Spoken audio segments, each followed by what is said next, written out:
So this is going to be a bit of a tough love video. I know some of you guys love the abuse I dish out. So here you go. As we are diving this month into dissecting reference tracks, meaning going to specific libraries. Hopefully you've done your research. You've got 3 to 5 libraries that you feel are the right fit for you and your music. If you haven't done that yet and you're in Sync Focus 2025, you should be doing some research. If you haven't started it yet, it's not too late. You can do all of this research within a week at the most, if you really dedicate a couple of hours to go do this kind of stuff, okay?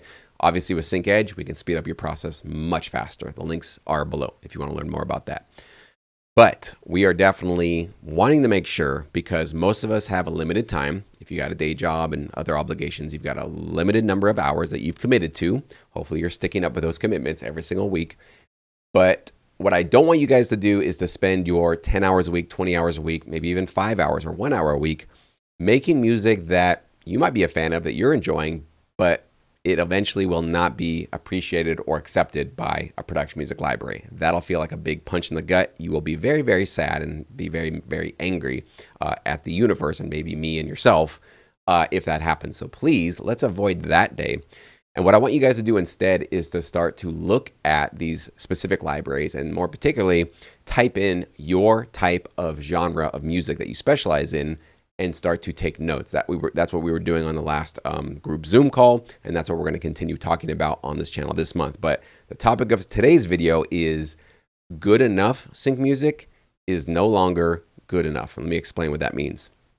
There was a time, especially in the early days, probably around when I got started in the mid 2000s and early 2010s, where you could probably carve out a living by making generic, kind of forgettable tension music, or rock music, or hip hop tracks, just sort of basic hip hop beats, that kind of a thing, because it wasn't a very saturated marketplace. There were not as many producers jumping into this. Not a lot of people knew about what we were doing over here. It was kind of a really great kept secret, and the quality necessarily wasn't as high. There was still some great production music, but it wasn't necessarily as high. It didn't necessarily need to be for the fact that there were just not that much music to select from. And so we had just a completely different playing field back then. Fast forward to the last, I'd say 4 to 5 years, especially post-COVID 2020, we have entered a new realm where you have to bring something really interesting and exceptional, and the keyword undeniable, for a production music library to accept you these days. I have heard this note from most library CEOs that I have spoken with over the last year or two, especially during our Sync Connect Zoom calls. They have been saying more or less the same thing month after month after month on these calls. If you have average, pretty good sync music, we're not really interested in that. We need something that jumps out of our speakers. We need something that's really interesting. We need something that's unique, original, creative, has vocals, and really high quality vocals, great writing, great lyrics, great performances, right? And regardless of the style or the genre or whatever it is that you're pitching, these libraries these days need to feel something special and unique when they hear your tracks for the first time. So, but you're not going to get there today if you're brand new to sync licensing. I'm just going to be the tough love wet blanket for you right now, thinking that you get to jump past and bypass the learning phase of creating production music and just going right to something original and amazing, probably ain't going to happen, okay?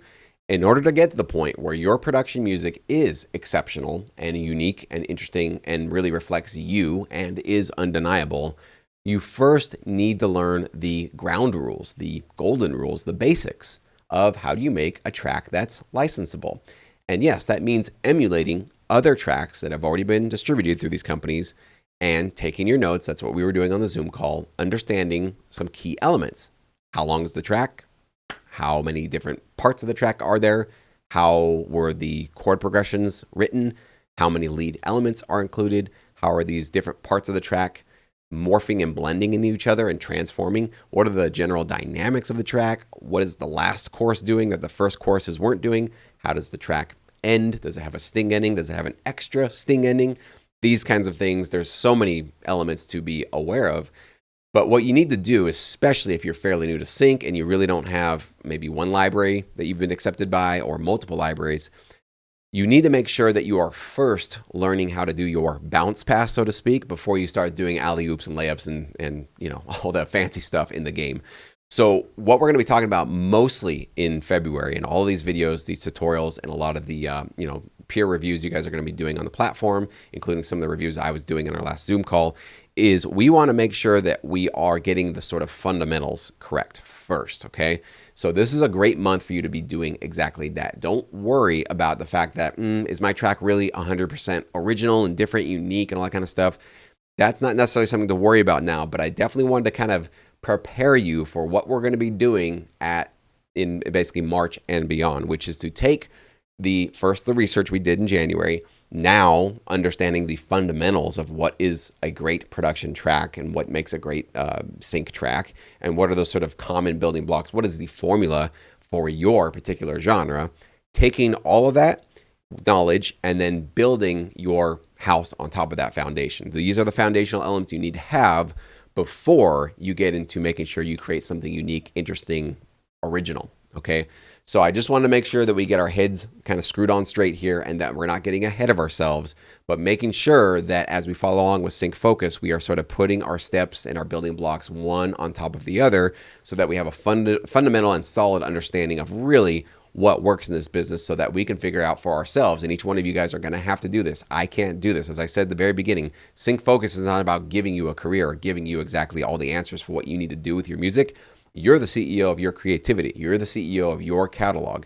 You got to make sure that whatever direction or genre or focus you're going to create is true to you, is true to your talents, true to your skills, and something that you're really excited about, okay? So you got to figure that part out on your own, and hopefully with some of these, peer reviews and track reviews, we can kind of give you guys some pointers. That's really what I want to kind of keep leaning into as I give you guys some reviews on these Zoom calls, is picking out what I think is really unique and special and awesome about your music and telling you and encouraging you, lean more in that direction. That's something unique. That's something cool. That's something that if you keep developing that skill and keep cultivating it, you can create undeniable music, but you got to basically lean into the things that make you, if that makes sense, okay? So just a little heads up, a little bit of a warning, and a little bit of some tough love and maybe some preparation for the fact that it is a tougher business right now than I think it was when I got started, because you do need to come to the table with something that feels essentially like a hit song, even if it's not with vocals and that kind of thing, but it needs to feel like a hit sync track for a production music library CEO to get excited about you, bring you on board, and start to work with you, okay? So word to the wise, heads up, that's where we're going with this kind of stuff. But again, don't be so concerned about that today if you're brand new to sync licensing and you're brand new necessarily to learning about production music libraries and what is production music. Right now, just keep your head in the game of making sure that you understand the fundamentals of how successful sync music is created. That's what I want to share with you guys today.